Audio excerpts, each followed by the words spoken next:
Looking out into the road, trying hard to get through the rain.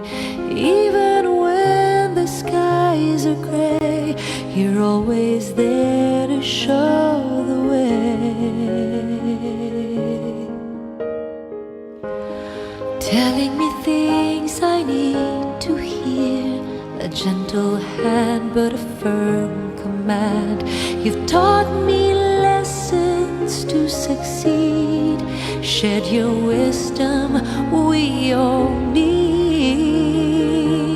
You've been my strength as well as my friend, inspiring me every now and then to reach for my hopes and dreams that seemed so far away. I look up to you for all that you are, a guiding light through the dark of night. You let me see what I can be. Thank you for believing in me. Foster the fire that burns inside and yearns to grow. Courage is all it takes, a journey we can make to touch the hearts who struggle every day. You've been my strength, inspiring me every day to reach for my hopes and dreams that seem so far away. So far. I look up to you for all that you are, a guiding light through the dark of night. You let me see what I can be. For all the lives you change, I thank you for believing in me.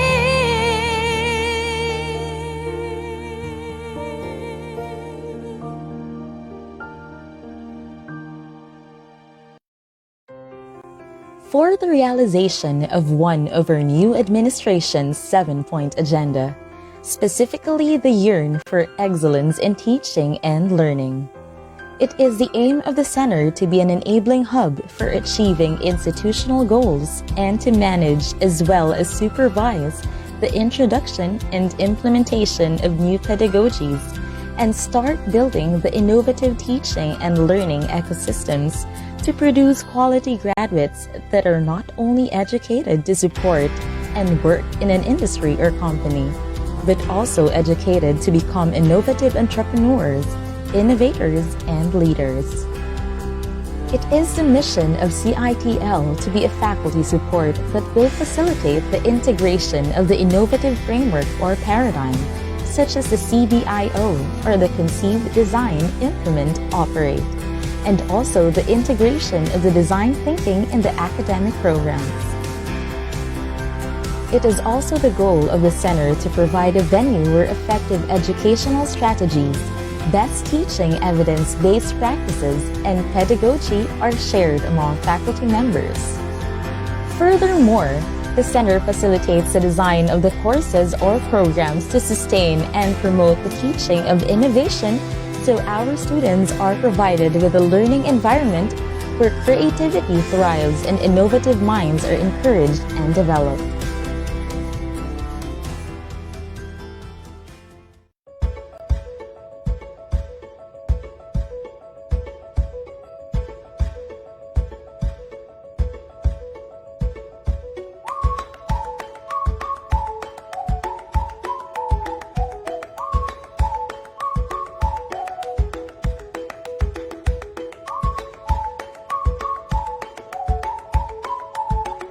If teachers and students will work together, that can create a better learning experience.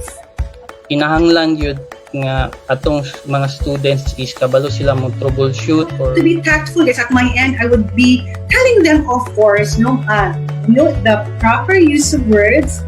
Giving ourselves a time to better serve these students. Yeah, we teach the way we were taught.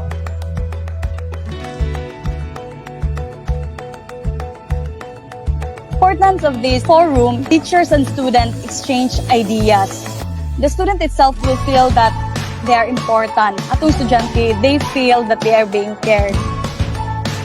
This is what Amatro has to offer. So, nag-focus po that po sa kung unsa itong mga critical nga mga skill nga dapat matunan nila once musulod before sila musulod sa trabaho. We need to know the scope of the course at the same time that I grasp academic performance when their performance in the platform use. The tactful feedbacking, of course, basically I use listening, understanding the students' concerns, feedbacking. When we say unloading the weight, that's removing negativity from ourselves. So we need to give ourselves time. Live the life you love. Pero may ako na ginaingon. And if you are committed to something, you have to do your best. Huwag na ako, diba? Kasali sa mga linya nga ako mga na-message or na-chat or kastorya na akong mga estudyante and teach your students regularly and just simply ask them, kumusta? May virtual kumustahan tayo and feedbacking. So I remind myself to always have time to ask my students. Just connect with them.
Good afternoon, everyone.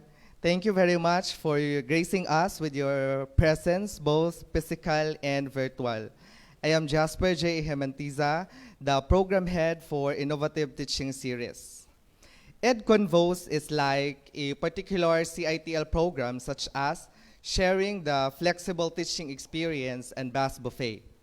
So like sharing FLT, Bass Buffet, EDConvos is a platform where experts take the stage to share their best pedagogical practices to the faculty members of the university.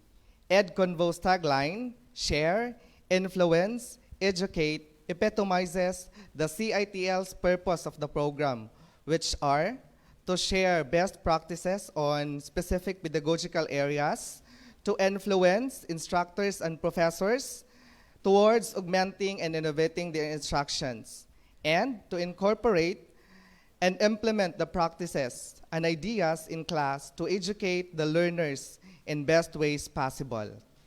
On behalf of our director, Dr. Ampi Vidua Dinagsao, I welcome you all for today's event. Thank you very much.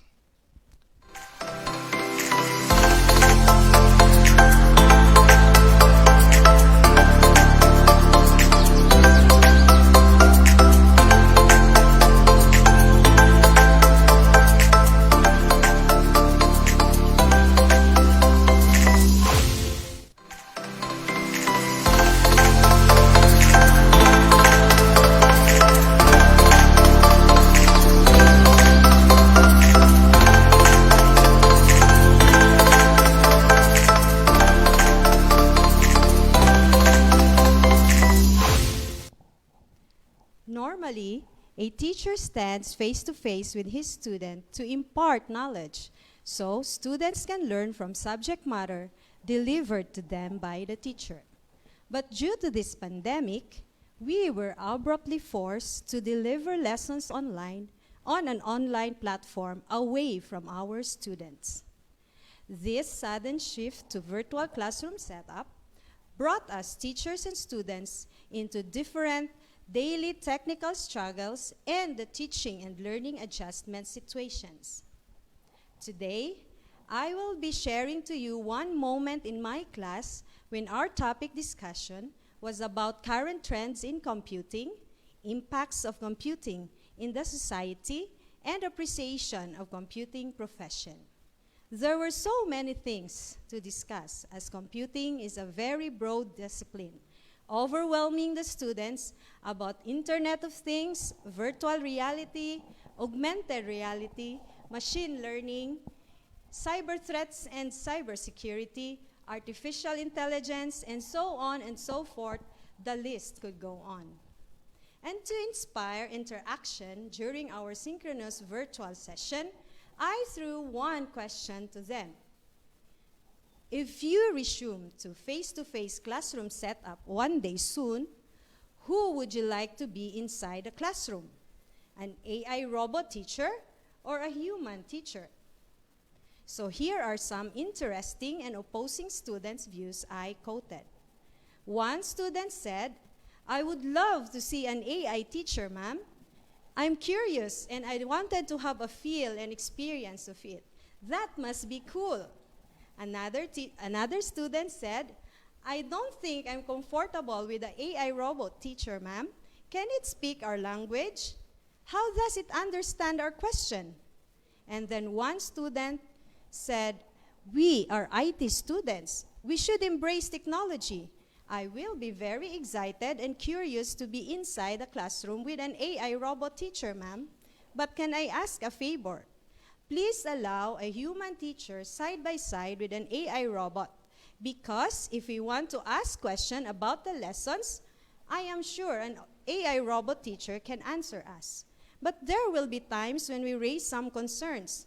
I don't think AI robots are programmed to understand how we feel.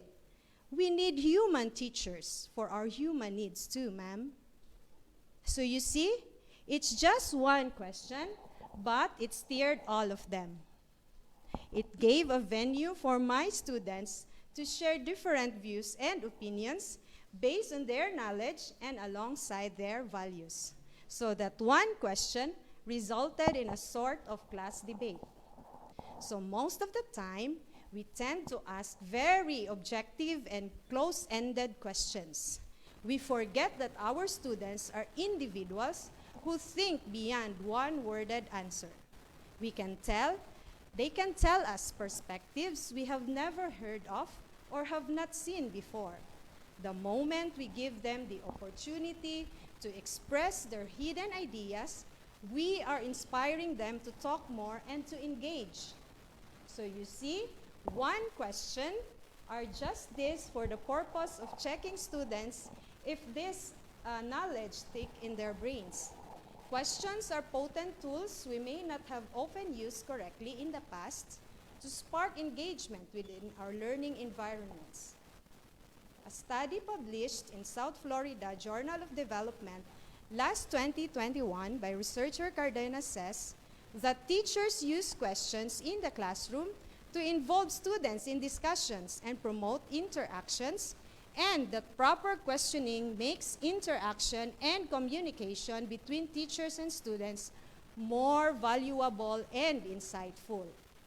But what makes questioning more purposeful, apart from starting conversation, is that it allows learners to deepen the learning process and comprehension, promote imagination, problem-solving skills, and satisfy the sense of curiosity and increase creativity.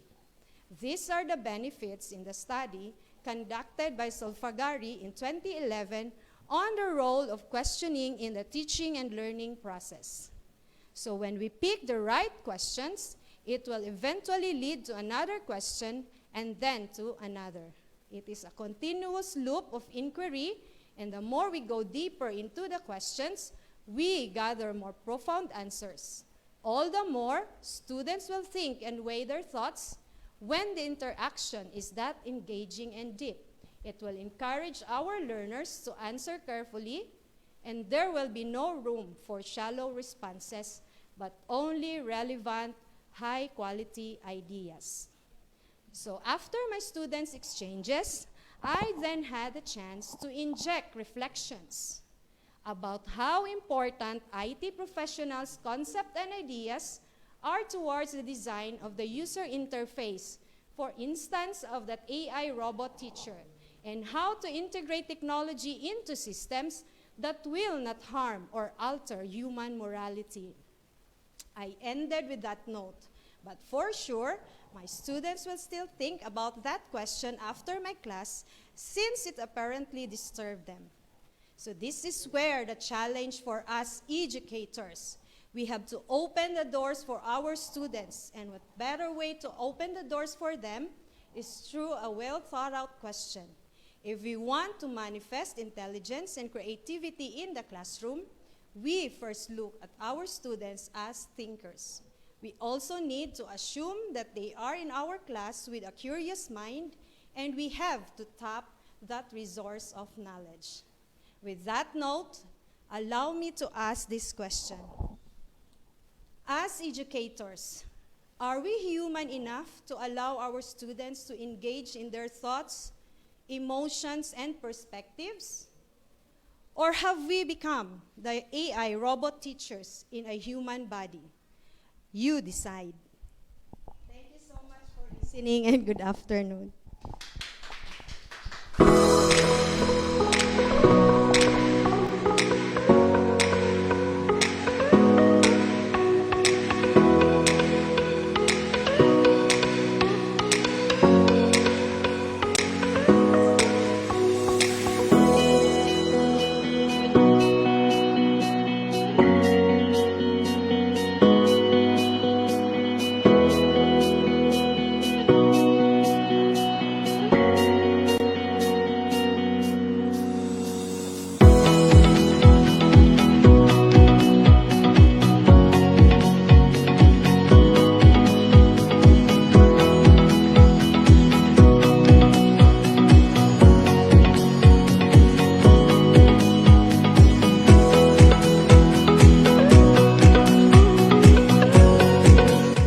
Ladies and gentlemen, a happy good afternoon to all. Yes, we were challenged, but this afternoon proves that we were not defeated, that no pandemic could stop us from becoming trailblazers in innovative teaching and learning.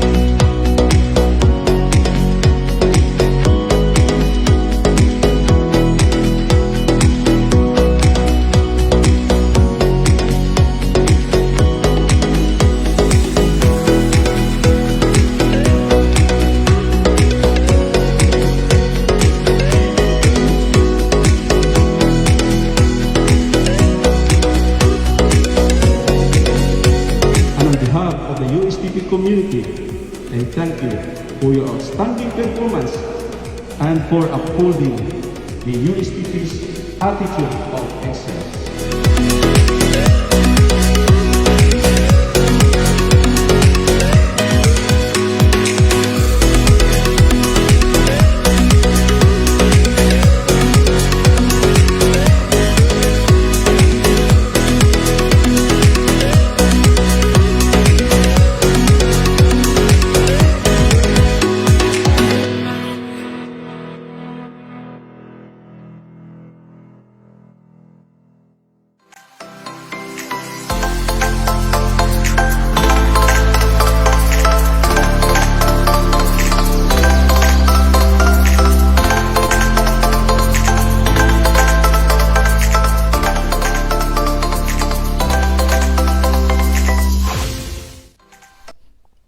Hi, good afternoon. I'm John. I'm with the Department of Technology Communication Management.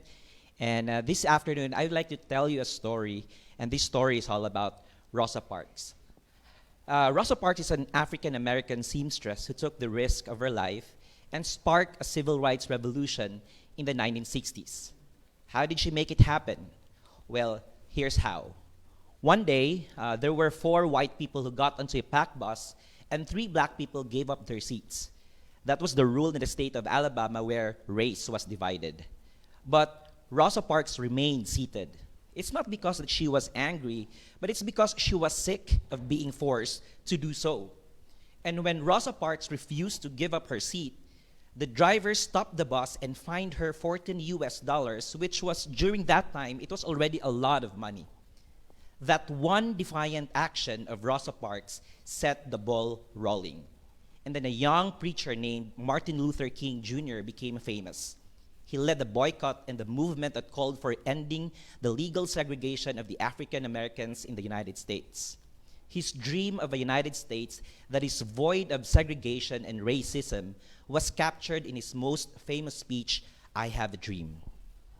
The story of Rosa Parks is a story that I love to share to my classes, like in my intercultural communication classes, and most especially in the beginning of the semester in my digital activism class, where students are taught to make use of the social media platform for development and social change. Storytelling has been a part of human life for as long as anyone can remember. National Geographic says that storytelling is as old as culture, and all of us tell a story at some point or another. As teachers, we may have not realized it, but we've actually told a lot of stories a lot of times in class already.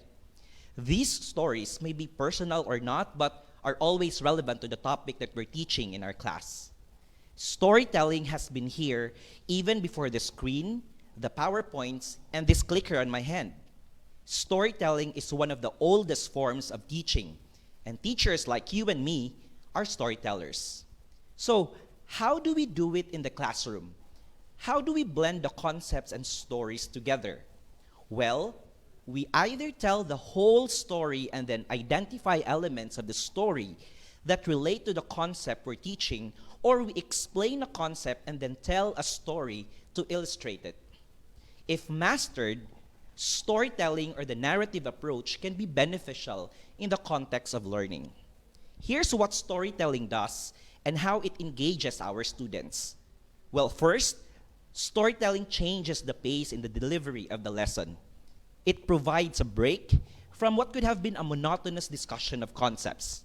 And at the same time, stories entertain. And I think that you guys can all agree with me when I say that Filipino students love to be entertained.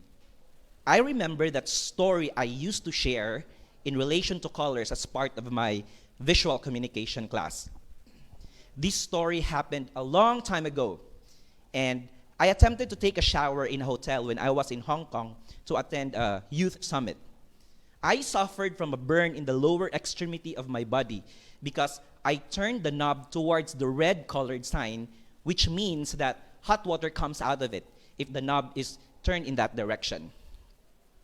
Then the audience would actually or usually laugh at me when I'd quip my story by saying that I got half cooked in my lower extremity. Consequently, when students even those who don't normally participate in class are encouraged to tell their stories as well and explore how what happened to them relates to the course material. They may not share it in front of the whole class, but they share it with us in private. Why do students share their story with us as teachers? Because our story as teachers encourages reciprocity. It helps create an atmosphere where students can be willing to share their own stories, opinions, insights, and questions. And if our storytelling encourages reciprocity, it creates a positive environment in the classroom as it builds a good relationship, a strong connection between us and our students. This is especially because storytelling can show our human side as teachers, which I believe that students love to see and enjoy. And this is another benefit of storytelling when used in the classroom. Last and most importantly, storytelling facilitates learning. A story makes abstract or lessons that are theoretical in nature easier to understand. A story can make a theory more recognizable because it links the theory to real-life situations. Well, I share a simple story about how my grandmother or my mother would decide which food to share on the family table when I will explain the gatekeeping theory by Kurt Lewin in my research class. Or I would share a story about how my American friends would actually call their parents by just their first name to explain the context or the concept of low context cultures in my intercultural communication class. Some disciplines may be more suited to stories than others, but it's true that most subject matters can be adapted to a story format to some degree. Stories can be used to illustrate even the most complex and abstract concepts. For example, the concepts of electricity and electromagnetism can actually be taught using the narrative approach. A study by professors in National and Kapodistrian University of Athens, Greece, that looked into this actually found that storytelling really engages students. Storytelling has an impact on their thinking, explanation, experimentation, understanding, and in general, in fulfilling the educational aims and objectives of the science curricula. The University of Texas, on the other hand, says that an appropriate story that we can use in class is that story which is not too long or complicated. If the story is not too long, students are able to identify the important elements to summarize the story easily. The story about Rosa Parks that I shared with you at the start of this talk is an example. Also, an appropriate story is that story which contains problem-solving or physical properties that relate to a concept we're teaching. If any one of us here is teaching chemical change, you might want to share the story of the stone cutter. It's actually a Japanese tale that talks about a man who wishes to be a prince, a king, the sun, a rain cloud, a mountain, and then back to a stone cutter again. Well, 3 years ago, I was fortunate enough to be one of the participants in a short course in media campaigns for development and social change by the Radio Netherlands Training Center in Hilversum, Netherlands. Storytelling is one of our lessons. My Asian mates and I wrote a short story for a campaign we called Off We Go. Here's the short story that we wrote and produced, but just a disclaimer, we did not make the animation for this video. Let's watch this short story.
Was the video that we created, a short story that we created, and the lesson of the story was that to spend quality time offline because it actually creates a long-lasting relationship. Well, I included that short video in my presentation today to say that new digital media tools are actually being used to tell stories. Digital storytelling is the use of multimedia tools, including graphics, audio, video, and animation to tell a story. And the findings of a comprehensive research study suggest that digital storytelling is a powerful tool to integrate instructional messages with learning activities to create more engaging and exciting learning environments. It is actually a meaningful approach for creating a constructivist learning environment based on novel principles of teaching and learning. A constructivist learning environment, by the way, is a place where students may work together and support each other as they use a variety of tools and information resources in a guided pursuit of learning goals and problem-solving activities. The digital storytelling approach has the potential to enhance student engagement and provide better educational outcomes for students. Now, to end, going back to Rosa Parks, when 4 people were asked to give up their seats in that bus where Rosa Parks was in, 3 of them complied. Only one poor black seamstress in the person of Rosa Parks took a risk. The lesson of the story of Rosa Parks is that it's always easier to play safe. The lesson of the story of Rosa Parks has something to do with change. Some of us here today might want to consider innovating our teaching strategy by integrating the narrative approach and see the potential positive change among the students as the effect. I agree with Rosa Parks when she said that nothing changes if nothing changes. And as for me, every storytelling we do as teachers must create that much needed change in the classroom and in the lives of our students. Thank you so much for listening.